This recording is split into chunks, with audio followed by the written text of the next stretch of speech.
Chers amis, bonjour. Vous l'avez compris, le marketing a pour but de générer et de délivrer de la satisfaction auprès d'une cible choisie.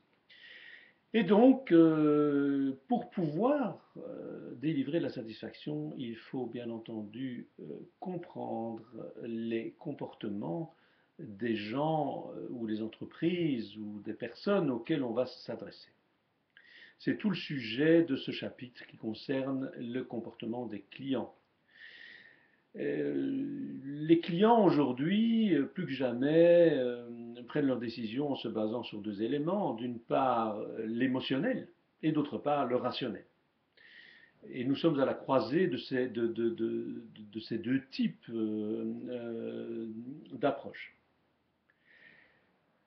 Nous allons nous poser plus particulièrement une série de questions concrètes et pratiques qui sont notamment la façon dont les gens prennent leurs décisions. Quels sont les critères de choix? Quels sont les critères d'exigence? Que ce soit en termes de caractéristiques produits, en matière de points de service, ou quels sont les besoins psychologiques que nous essayons de satisfaire en achetant et en consommant des produits.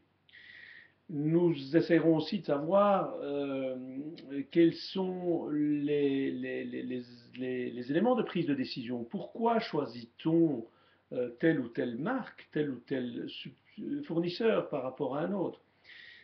Qu'est-ce qui intervient? Quels sont les facteurs d'influence? Les facteurs d'influence sont multiples aujourd'hui, puisque nous sommes au confluent de culture, d'informations par l'Internet, de notre historique personnel. Donc, lorsque nous prenons une décision, en réalité, c'est le résultat d'un processus très complexe. On va essayer de simplifier tout ça, de donner un petit peu de structure, de façon à ce que nous puissions ensuite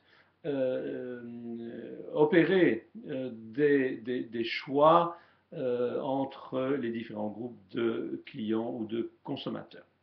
Voilà, je vous souhaite une bonne étude de ce chapitre et à bientôt.